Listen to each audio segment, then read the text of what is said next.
माँ मेहंदी लगा के, घूंघट माँ ये चांद मुखड़ा छुपा के। गोरी कलाई माँ मेहंदी लगा के, घूंघट माँ ये चांद मुखड़ा छुपा के। पिया के संग ससुराल जावे, छोटे मालकिन तय है पर याद आवे। छोटे मालकिन तय है पर याद आवे।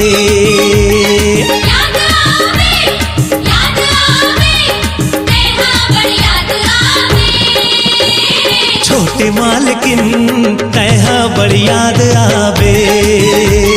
छोटे मालकिन तैहा बड़ी याद आवे।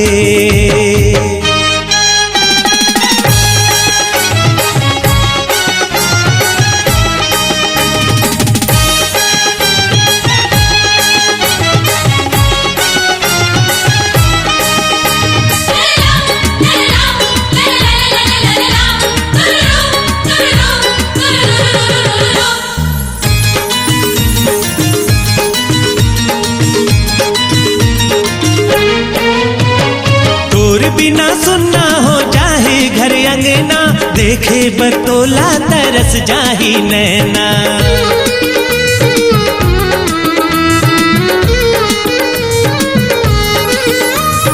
तोर बिना सुनना हो जाहे घर अंगना, देखे बरतोला तरस जाही नैना। जाबे मगर जाने कब आवे, छोटे मालकिन तैहा बड़ी याद आवे। छोटे मालकिन तैहा बड़ी याद आवे।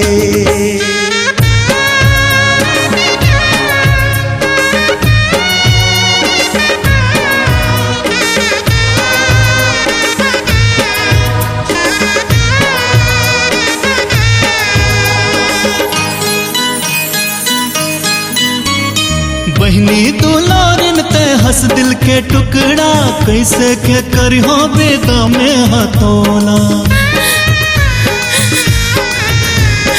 बहनी दुलारिन ते हंस दिल के टुकड़ा, कैसे के करियो बेदा में हथोला। आज मोर आगो ये बात आगे,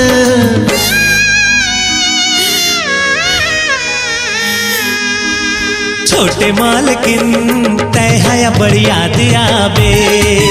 हाँ छोटे मालकिन तैहा बड़ी याद आवे।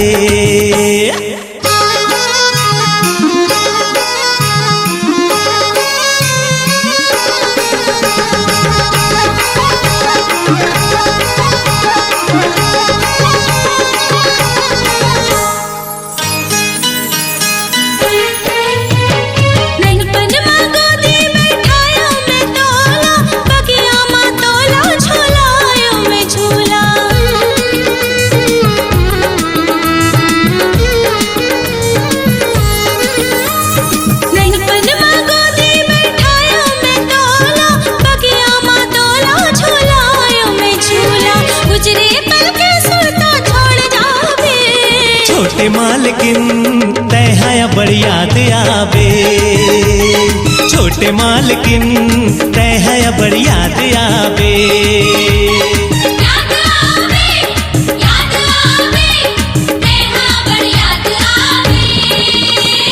छोटे मालकिन तैहा बड़ी याद आवे। छोटे मालकिन